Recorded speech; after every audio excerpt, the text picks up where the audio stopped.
초이 야담에 오신 여러분 환영합니다. 구독과 좋아요 눌러주세요. 오늘의 야담 시작합니다. 그해 초여름, 문경세제에는 낮부터 심상치 않은 기운이 감돌았습니다. 구름 한 점 없던 하늘이 오시가 지나자마자 갑자기 시커멓게 뒤집혔습니다. 산새들이 일제히 울음을 멈추었고 바람조차 숨을 죽였지요. 새도 날아서 넘기 힘들다는 주울산 깊은 골짜기에 천지를 뒤흔드는 뇌성병력과 함께 하늘이 찢어지기 시작했습니다. 빗줄기가 아니었습니다. 하늘 전체가 쏟아져 내리는 것 같았지요. 계곡물은 순식간에 불어 바위를 삼켰고 산길은 흙탕물이 되어 흘러내렸습니다. 과거를 보러 한양으로 오르던 선비들은 비명도 지르지 못한 채 가장 가까운 주막으로 뛰어들었고 짐을 나르던 보부상들은 짐짝을 내팽개치고 처마 밑으로 몸을 숨겼습니다. 사람이고 짐승이고 간에 오늘 밤 저 산길을 걷는 것은 제 발로 저승문을 두드리는 짓이라는 것을 본능적으로 알고 있었지요. 그런데 그 미친 빗속에서 홀로 산길을 오르고 있는 사람이 있었습니다. 낡은 도포는 진즉에 물에 젖어 몸에 달라붙었고 집신 밑창은 흙탕물에 반쯤 사가 발가락이 드러났습니다.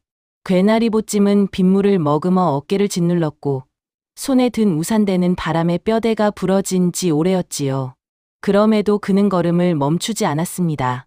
멈출 수가 없었습니다.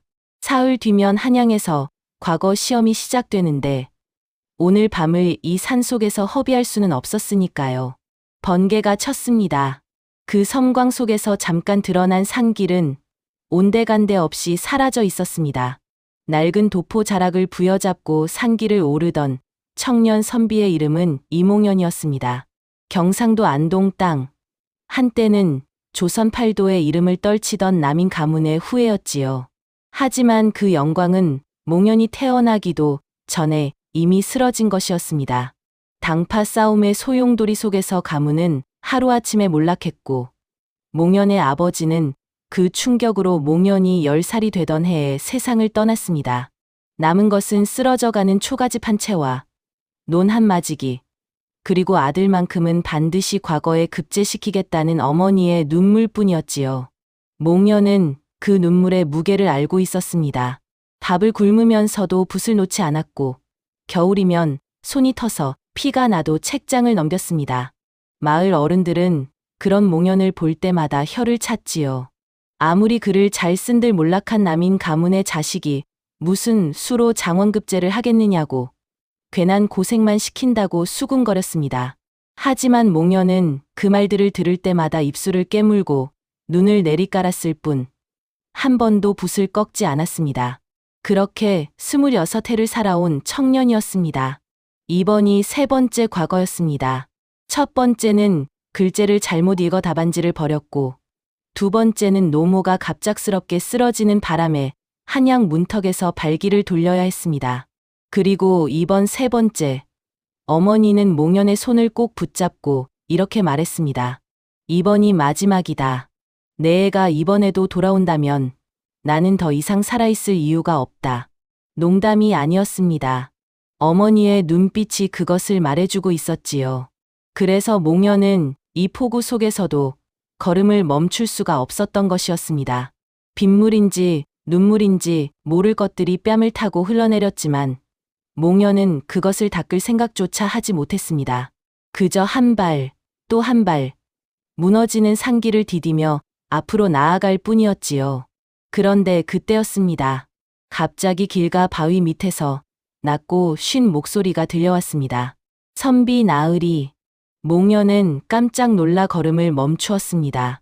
번개가 다시 한번 하늘을 가르며 주변을 환하게 비추었을 때 바위 밑에 웅크리고 있는 노인 하나가 눈에 들어왔지요. 등이 굽고 수염이 하얗게 샌 늙은이였습니다. 괴나리 보찜도 없이 남루한 삼배 옷 하나만 걸치고 있었는데 이상하게도 그 몸에는 빗물 한 방울 묻지 않은 것처럼 보였습니다. 어르신, 이 밤중에 여기서 무엇을 하십니까? 몽연이 소리쳐 물었지만 노인은 대답 대신 뼈마디 굵은 손가락으로 산 위를 가리켰습니다. 나으리, 오늘 밤 저 골짜기 안쪽으로 들어가다 보면 불빛이 보일 것이요. 빗소리에 묻힐 것 같은 목소리였는데 기묘하게도 또렷하게 귓속으로 파고들었습니다. 불빛이 아무리 환하고 따뜻해 보여도 절대로 발을 들이지 마시오. 알겠소? 몽여는 미간을 찌푸렸습니다. 유학을 공부한 선비로서 귀신이나 요괴 따위를 믿는 것은 스스로를 욕되게 하는 일이라 여겨왔지요. 황당한 소리를 늘어놓는 노인에게 정중히 고개를 숙이고 발길을 돌리려 하는데 노인이 몽연의 소매를 잡았습니다. 차가웠습니다. 한여름 빗속에 있는 사람의 손이라고는 믿기지 않을 만큼 얼음장처럼 싸늘한 손이었지요. 저 불빛은 사람을 부르는 불빛이 아니오. 명심하시오. 몽연은 소매를 거두고 돌아섰습니다. 다시 번개가 쳤을 때 바위 밑을 돌아보았지만 노인은 이미 그 자리에 없었습니다. 언제 사라진 것인지 빗속 어디를 돌아보아도 자취조차 남아있지 않았지요. 몽연은 잠시 그 자리에 서서 빗속을 바라보았습니다. 그리고는 고개를 저으며 다시 걸음을 옮겼습니다. 저런 노인네애들이 의뢰하는 소리라고 산에 사는 늙은이가 겁을 주려 한 것이라고 스스로를 납득시키면서 말이지요. 유학자가 귀신 이야기에 발걸음을 멈추다니 당치도 않은 일이었습니다. 하지만 노인의 그 손끝의 냉기는 한참이 지나도 몽연의 소매 끝에 남아있는 것만 같았습니다. 폭우는 더욱 거세졌습니다. 산길은 완전히 끊겨 있었습니다. 빗물에 흙이 쓸려 내려가며 길이었던 자리는 그저 넘실거리는 흙탕물 개울이 되어 있었지요. 몽연은 산 비탈을 손으로 짚으며 겨우 몸을 지탱했지만 발을 디딜 때마다 흙이 무너져 내려 자꾸만 미끄러졌습니다. 괴나리 보찜 속에 든 책과 벼루, 그리고 어머니가 손수 지어 넣어주신 과거 답안지용 백지들이 물에 젖지 않았는지 걱정이 태산이었습니다. 그렇게 얼마나 헤맸을까요? 다리에 힘이 풀리고 숨이 턱까지 차올랐을 때 몽연의 발끝이 허공을 디뎠습니다. 순간 몸이 기울었고 공포가 전신을 훑고 지나갔지요. 필사적으로 손을 뻗어 소나무 가지를 붙잡았습니다. 가지가 부러질 듯 휘었지만 끊어지지는 않았고 몽연은 거친 숨을 몰아쉬며 간신히 낭떠러지 끝에 매달렸습니다. 발 아래는 아무것도 보이지 않는 칠흑 같은 어둠이었습니다. 바로 그때였습니다. 그 어둠 속 저 멀리 골짜기 깊숙한 곳에서 불빛이 보였습니다. 노인의 경고가 번개처럼 머릿속을 스쳤습니다. 하지만 몽연은 지금 그런 것을 생각할 여유가 없었습니다. 온몸이 얼어붙었고 손가락의 감각이 사라지고 있었으며 낭떠러지 아래에서는 계곡물 소리가 성난 짐승처럼 울부짖고 있었지요. 불빛이 있다는 것은 사람이 있다는 뜻이었고 사람이 있다는 것은 살 수 있다는 뜻이었습니다. 몽연은 이를 악물고 가지를 타고 올라왔습니다. 그리고 불빛을 향해 걷기 시작했습니다. 빛은 가까워지다가 멀어지고 멀어지다가 또 가까워지기를 반복했습니다. 마치 제 발로 다가오라고 손짓하는 것 같기도 했지요. 몽연은 그 이상한 느낌을 애써 무시하며 빛을 향해 발걸음을 옮겼습니다. 나뭇가지가 얼굴을 핥히고 진흙이 발목을 잡아당기고 빗줄기가 눈을 가려도 멈추지 않았습니다. 얼마쯤 지났을까요? 수풀을 헤치고 나온 몽연은 그 자리에 굳어버렸습니다. 눈앞에 펼쳐진 광경이 믿기지 않았기 때문이었습니다. 이 험한 산 중에 어울리지 않는 곱게 손질된 담장이 있었습니다. 담장 안으로는 반듯하게 다듬어진 마당이 보였고 처마 끝에는 청사초롱이 여러 개 달려 환하게 빛나고 있었습니다. 기와 위로 빗물이 흘러내리는 소리가 부드럽게 들렸고 어디선가 은은한 꽃향기가 빗속에도 지워지지 않고 풍겨왔지요. 커다란 현판에는 취선당이라는 글자가 새겨져 있었습니다. 신선이 취하는 집이라는 뜻이었습니다. 몽연은 그 자리에 선 채로 한참 동안 그 집을 바라보았습니다. 이상했습니다. 아무리 보아도 이상했지요. 문경세제 한복판의 이 산속에 이렇듯 손질이 잘 된 집이 있다는 것이 납득이 가지 않았습니다. 게다가 담 너머로 흘러나오는 저 꽃향기는 초여름에 피는 어떤 꽃의 향기와도 달랐습니다. 달고 짙으면서도 어딘가 쓸쓸한 맡아본 적 없는 냄새였지요. 노인의 목소리가 다시 한번 귓가를 맴돌았습니다. 절대로 발을 들이지 마시오. 몽녀는 잠시 망설였습니다. 그러나 그것도 잠시였지요. 지금 이 순간 몽연의 몸은 이미 한계에 와 있었습니다. 다리는 떨렸고 손은 굳었고 온몸은 빗물에 흠뻑 젖어 체온이 빠져나가고 있었습니다. 이대로 산속에서 밤을 새운다면 과거는커녕 살아서 산을 내려가는 것조차 장담하기 어려웠지요. 몽연은 대문 앞으로 걸어갔습니다. 그리고 두드렸습니다. 처음에는 조심스럽게, 그 다음에는 조금 더 세게, 그렇게 3번을 두드렸을 때였습니다. 삐걱 소리와 함께 문이 열렸습니다. 등불 하나가 나타났습니다. 그 등불 너머로 얼굴이 보였습니다. 몽연은 그 순간 자신이 숨을 멈추었다는 것을 나중에야 알아차렸습니다. 등불 빛을 받아 환하게 빛나는 그 얼굴은 몽연이 26해를 살아오며 한 번도 마주친 적 없는 종류의 아름다움이었지요. 피부는 달빛처럼 투명했고 눈동자는 깊은 산속 샘물처럼 맑았으며 머리카락은 칠흑처럼 검고 윤기가 흘렀습니다. 새하얀 소복 자락이 바람에 살며시 흔들렸고 여인은 몽연을 바라보며 말없이 입술을 닫았습니다. 빗속에서 이 여인을 처음 본 순간 몽연은 단 한 가지 생각이 들었습니다. 이 세상 사람이 맞는가? 여인은 이윽고 입을 열었습니다. 옥쟁반에 구슬이 굴러가는 것처럼 청아한 목소리였지요. 나으리, 어서 드시지요. 오늘 밤은 혼자 이 산을 넘기 어려우실 것입니다. 몽연은 자신도 모르게 한 발을 들였습니다. 대문이 등 뒤에서 조용히 닫혔습니다. 여인은 말없이 몽연을 사랑채로 안내했습니다. 마루에는 이미 깨끗한 수건과 마른 도포가 개켜져 있었고 화롯불이 따뜻하게 피워져 있었습니다. 몽연은 그 광경을 보며 미간을 찌푸렸지요. 자신이 이 집을 찾아올 것을 미리 알고 준비한 것처럼 모든 것이 갖추어져 있었으니까요. 아직 손님을 기다리고 있었던 것이요? 몽연이 물었습니다. 여인은 살며시 웃었습니다. 나으리가 오실 것 같았습니다. 그 대답이 이상했지만 몽연은 더 캐묻지 못했습니다. 몸이 너무나 지쳐 있었고 화롯불의 온기가 온몸의 긴장을 녹여내고 있었으니까요. 여인은 조용히 방을 나갔다가 잠시 후 소반에 술상을 들고 돌아왔습니다. 구수한 장국 냄새와 함께 김이 모락모락 피어오르는 음식들이 소반 위에 가득했지요. 소녀의 이름은 설화입니다. 여인은 소반을 내려놓으며 조용히 말했습니다. 설화. 눈꽃이라는 이름이었지요. 이 산속에서 병든 어미를 모시며 홀로 살고 있다고 했습니다. 가까운 곳에 주막도 없고 인가도 없습니다. 오늘 밤은 여기서 쉬시고 날이 밝으면 길을 재촉하시지요.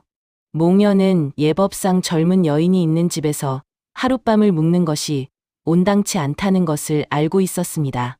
하지만 밖의 빗소리는 더욱 거세지고 있었고 이미 몸의 절반은 화롯불의 따뜻함에 기대어 있었지요. 결국 몽연은 고개를 숙였습니다. 실례가 많소이다.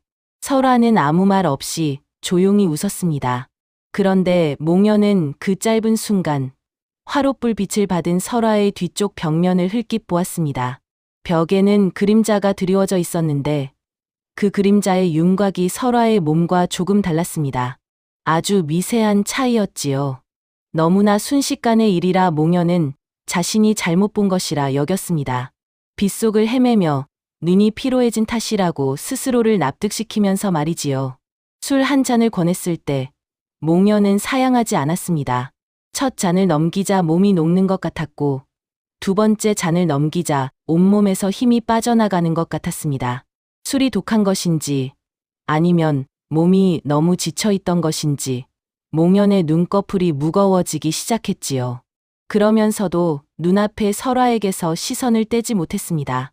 여인은 말없이 몽연 곁에 앉아 술을 따르며 단정하게 앉아 있었는데 그 모습이 유난히 쓸쓸해 보였습니다.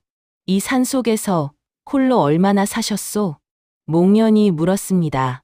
설화는 잠시 대답을 미루었습니다. 긴 속눈썹이 아래로 내려앉았다가 다시 올라왔지요. 오래되었습니다. 그 짧은 대답에 담긴 무언가가 몽연의 가슴 어딘가를 건드렸습니다. 홀로라는 것의 무게를 몽연은 누구보다 잘 알고 있었으니까요. 그렇게 두 사람은 빗소리를 들으며 말없이 마주 앉아 있었고 화롯불은 타닥타닥 소리를 내며 방 안을 환하고 따뜻하게 밝혀주었습니다. 타닥타닥 화롯불 앞에서 설화를 바라보는 몽연의 마음도 서서히 그러나 분명하게 뜨거워지고 있었습니다. 그것이 얼마나 위험한 온기인지도 모른 채로 말이지요. 날이 밝으면 길을 떠나야 한다는 것을 알면서도 몽연의 몸은 이상하게 무거웠습니다. 이틀이 지났습니다. 비는 그칠 기미가 없었고 몽연은 여전히 취선당에 머물고 있었습니다. 처음에는 딱 하룻밤이라 여겼습니다. 그런데 날이 밝아도 빗줄기는 더욱 거세질 뿐이었고 설화는 이 산에서 혼자 길을 찾다가는 계곡에 쓸려가실 것이라며 걱정스러운 얼굴로 말렸지요. 그 말도 맞았고 몸도 아직 완전히 추스르지 못했지만 사실 몽연이 발걸음을 떼지 못하는 진짜 이유는 다른 곳에 있었습니다. 설화 때문이었지요. 설화는 묘한 여인이었습니다.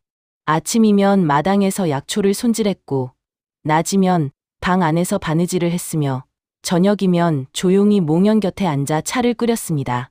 말수가 많지 않았지만 입을 열면 그 한마디 한마디가 마음속 깊은 곳을 건드렸지요. 몽연이 과거 걱정을 내비치면 설화는 빙긋 웃으며 말했습니다. 나으리의 글에는 진심이 있습니다. 진심이 담긴 글은 반드시 빛을 발합니다. 몽연이 어떻게 그것을 아느냐고 물으면 설화는 그저 모르는 것이 없다는 듯 조용히 웃을 뿐이었습니다. 그 웃음이 어딘가 슬펐습니다. 봄날 마지막 꽃잎이 떨어지는 것처럼 아름다우면서도 더섭는 웃음이었지요. 몽연은 점점 빠져들고 있었습니다. 그것을 알면서도 멈추지 못했습니다. 뼛속까지 스미는 설화의 슬픔이 오히려 몽연의 마음을 더욱 끌어당겼으니까요. 유학자의 이성이 경고를 보내면 선비의 연민이 그 경고를 눌러버렸습니다. 그렇게 이틀째 밤이 깊어가던 중이었습니다. 몽연이 잠에서 깬 것은 한밤중이었습니다. 빗소리 사이로 무언가 이상한 소리가 들렸습니다. 처음에는 바람 소리라 여겼는데 가만히 귀를 기울이자 그것이 웃음소리라는 것을 알 수 있었지요. 설화의 웃음소리였습니다. 그런데 그 웃음 사이사이로 무언가 짐승이 으르렁거리는 것 같은 낮고 거친 소리가 섞여들었습니다. 몽연은 조용히 몸을 일으켰습니다. 설화의 방은 바로 옆이었습니다. 문지방 앞에 서서 숨을 죽이고 귀를 기울였지요. 틀림없었습니다. 웃음소리와 으르렁거리는 소리가 마치 두 존재가 대화를 나누는 것처럼 번갈아 들려왔습니다. 몽연의 손이 문 앞에서 멈추었습니다. 망설임이 잠깐, 그러나 결국 몽연은 문을 열었지요. 방 안은 조용했습니다. 설화는 희미한 등불 아래 단정히 앉아 바느질을 하고 있었습니다.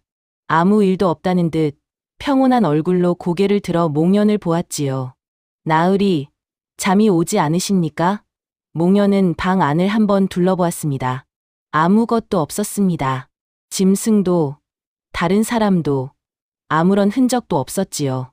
바느질하는 설화의 손은 고요하게 움직이고 있었고, 방 안의 공기는 차분했습니다. 아무것도 아니요. 몽연은 문을 닫았습니다. 하지만 방으로 돌아와 눕고 나서도 쉽게 잠이 들지 못했습니다. 분명히 들었습니다. 그 소리는 꿈이 아니었지요. 하지만 문을 열자 아무것도 없었고 설화는 너무나 태연했습니다. 그 태연함이 오히려 더 이상하게 느껴졌습니다. 밖에서는 빗소리가 다시 거세지기 시작했습니다. 그리고 다음 날 몽연은 더 이상 취선당을 떠날 생각을 하지 않고 있었습니다. 사흘째 되던 날이었습니다.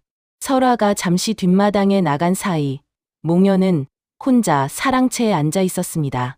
괴나리봇짐에서 책을 꺼내 읽으려 하다가 방 구석 장롱 아래에 뭔가가 눈에 띄었지요. 먼지가 두껍게 쌓인 낡은 서책 하나였습니다. 아무리 봐도 최근에 누군가 들추어 본 것 같지 않은 오래되고 낡은 책이었습니다. 몽연은 집어들었습니다. 책 표지에는 글씨가 희미하게 남아 있었습니다. 먼지를 손으로 털어내며 글씨를 읽는 순간 몽연의 손이 멈추었지요. 족보였습니다. 그것도 평범한 족보가 아니었습니다. 표지에는 금원군 이씨 세계보직 연준 리슬 스시 부라고 적혀 있었는데 몽연은 그 이름을 알고 있었습니다. 20여 년 전 영모에 가담했다는 누명을 쓰고 일가족이 몰살당한 비운의 가문이었지요. 당파 싸움이 극에 달했던 시절 반대 세력에 의해 조작된 영모 사건에 휘말려 대감부터 아이들까지 모두 처형당했다는 이야기가 몽연도 어릴 적에 들었던 것이었습니다. 손이 떨렸습니다. 천천히 페이지를 넘겼습니다. 대감의 이름, 부인의 이름, 자녀들의 이름이 차례로 나열되어 있었지요. 그리고 마지막 장에 이르렀을 때 몽연의 눈이 멈추었습니다. 거기에 적혀 있었습니다. 설화쉐화 20년 전 16살의 나이로 기재된 이름이었습니다. 그 이름 옆에는 단 한 줄이 덧붙여 있었지요. 경인년 대역죄인 가문, 전원 처형. 몽연은 책을 덮었습니다. 손이 차가워졌고 등줄기에서 식은땀이 흘러내렸습니다. 방 안의 공기가 갑자기 달라진 것 같았지요. 화롯불은 그대로 타고 있는데 이상하게 온기가 느껴지지 않았습니다. 조금 전까지만 해도 따뜻하고 아늑하게 느껴지던 이 방이 지금은 전혀 다르게 보였습니다. 20년 전에 죽은 사람의 이름이 어째서 이 집 장롱 밑에 족보에 기록되어 있는가? 그 물음에 대한 답을 몽연은 이미 알고 있었습니다. 다만 인정하고 싶지 않았을 뿐이지요. 뒷마당 쪽에서 발소리가 들렸습니다. 설화가 돌아오는 소리였습니다. 몽연은 재빨리 책을 제자리에 밀어넣었고 아무렇지 않은 척 다시 자리에 앉았습니다. 설화가 방문을 열고 들어와 조용히 웃으며 차를 내려놓았습니다. 나으리, 안색이 좋지 않으십니다. 설화의 목소리는 여전히 청아하고 부드러웠습니다. 그 눈동자는 맑고 깊었지요. 몽연은 그 눈을 마주보며 생각했습니다. 두려움이 있었습니다. 하지만 그 두려움보다 더 크게 자리 잡고 있는 무언가도 있었습니다. 이틀 동안 이 여인이 보여준 것들이 있었습니다. 홀로 이 산속에서 병든 어미를 지키며 살아온 세월, 아무런 내색 없이 몽연의 지친 마음을 헤아려 주던 눈빛, 쓸쓸하면서도 아름다운 그 웃음. 그것들이 전부 거짓이라고는 생각하기 어려웠습니다. 귀신이든 요괴든 간에 몽연을 향한 그 눈빛만큼은 진심처럼 느껴졌으니까요. 몽연은 그 진심을 못 본 척 외면하고 도망칠 수가 없었습니다. 공포가 가슴 한켠에서 일렁이는 동안에도 몽연은 조용히 차를 받아 마셨습니다. 다음 날 아침, 몽연은 비가 그쳐도 떠나지 않았습니다. 비는 사흘 만에 그쳤습니다. 하늘이 거짓말처럼 맑게 개었고 이른 아침부터 새소리가 골짜기를 가득 채웠습니다. 몽연은 마당에 서서 그 소리를 들으며 짐을 꾸렸습니다. 한양까지는 아직 이틀 길이 남아 있었고 과거 시험까지는 나흘이 남아 있었습니다. 서두르면 간신히 닿을 수 있는 시간이었지요. 설화는 마당 한켠에 서서 몽연이 짐 꾸리는 것을 바라보고 있었습니다. 몽연은 짐을 다 챙기고 나서야 설화를 돌아보았습니다. 무언가를 물어야 했습니다. 물어보지 않고 떠나는 것은 이 여인에 대한 예의가 아니라는 생각이 들었지요. 하지만 막상 입을 열려 하자 말이 나오지 않았습니다. 설화가 먼저 말했습니다. 나으리, 병풍 뒤에 계시는 어머니가 오늘 몸이 무척 좋지 않으십니다. 목소리가 평소보다 가늘었습니다. 몽연은 그 목소리에서 이상한 떨림을 느꼈지요. 어머니 약이 떨어졌습니다. 그런데 이 산속에서는 구할 방법이 없어서 설화는 말을 이었습니다. 그런데 그 다음 말이 이상했습니다. 나으리의 손가락에서 피를 조금만 얻을 수 있겠습니까? 딱 한 방울이면 됩니다. 살아있는 사람의 생기가 담긴 피 한 방울이 어머니의 기운을 살려드릴 수 있습니다. 몽연은 멈추었습니다. 살아있는 사람의 피, 그 단어가 머릿속에서 울렸습니다. 유학자로서 귀신의 존재를 인정하지 않으려 해왔지만 지금 이 상황에서 그 말의 의미를 모른 척할 수는 없었지요. 병풍 뒤에 있다는 어머니의 기침 소리는 사흘 내내 들었습니다. 그런데 단 한 번도 모습을 드러낸 적이 없었습니다.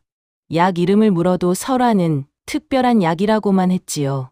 목련은 설화의 눈을 바라보았습니다. 그 눈은 간절했습니다. 아프게 간절했고 또 두려워 보였습니다. 부탁을 거절당할까봐 두려워하는 눈빛이었는데 거기에는 분명히 진심이 담겨 있었습니다. 목련은 손가락을 내밀었습니다. 설화는 조심스럽게 작은 침 하나를 꺼냈고 목련의 손가락 끝을 가볍게 찔렀습니다. 붉은 피 한 방울이 맺혔지요. 설화는 그것을 하얀 잔에 받아내며 짧고 조용하게 감사를 표했습니다. 그런데 그 짧은 순간 목련은 설화의 눈에서 무언가를 보았습니다. 눈물이었습니다. 설화는 재빨리 고개를 숙여 눈물을 감추었지만 목련은 이미 보고 말았지요. 살아있는 사람의 피 한 방울을 받아내면서 흘리는 눈물. 그것이 무엇을 의미하는지 목련은 생각하지 않으려 했습니다. 그날 저녁, 목련은 결국 출발하지 못했습니다. 설화가 저녁 술상을 차려왔고 두 사람은 또다시 마주 앉았습니다. 이번에는 설화가 먼저 입을 열었습니다. 나으리께서는 시를 좋아하십니까? 목련이 고개를 끄덕이자 설화는 조용히 한수를 읊었습니다. 그 시는 목련이 들어본 적 없는 시였습니다. 낯설면서도 어딘가 가슴을 울리는 시였지요. 시 한 수를 마치고 설화는 조용히 물었습니다. 어떻습니까? 누구의 글이요? 설화는 잠시 망설이다 대답했습니다. 아버지의 글입니다. 그 대답과 함께 흘러내리는 눈물을 이번에는 감추지 않았습니다. 목련은 그날 밤 설화가 누구인지 알게 되었습니다. 아버지의 글이라고 했습니다. 그 아버지의 이름은 족보에 적혀있던 금원군 이씨 가문의 대감이었습니다. 20년 전 영모에 가담했다는 누명을 쓰고 전 가족이 처형당할 때 설화는 16살이었습니다. 사형장으로 끌려가면서도 아버지는 결백을 외쳤지만 아무도 들어주지 않았지요. 설화는 눈물도 없이 담담하게 이야기했습니다. 억울함을 씻어줄 사람을 기다렸습니다. 20년 동안 이 산에서 기다렸지요. 목련은 그 말에 무게를 느꼈습니다. 20년. 살아있지도 죽지도 못한 채 이 산속에서 20년을 기다린 존재. 그 기다림의 무게가 고스란히 전해지는 것 같았지요. 어떤 사람을 기다린 것이요? 목련이 물었습니다. 설화는 목련을 바라보았습니다. 가문의 억울함을 밝혀줄 수 있는 사람. 그리고 그것을 기꺼이 해줄 마음을 가진 사람을. 그 말이 끝나자마자 취선당 마당에서 갑자기 소란이 일었습니다. 불빛이 여러 개 담장을 넘었고 고함 소리가 이어졌습니다. 요괴를 잡아라. 산의 귀신을 처단한다. 차코갑사들이었습니다. 호랑이를 잡는 무예를 익힌 군관들로 이 산에 사람을 홀리는 기운이 있다는 제보를 받고 무당을 앞세워 내려온 것이었습니다. 그들의 손에는 날이 시퍼런 칼과 부적이 가득 붙은 몽둥이가 들려 있었지요.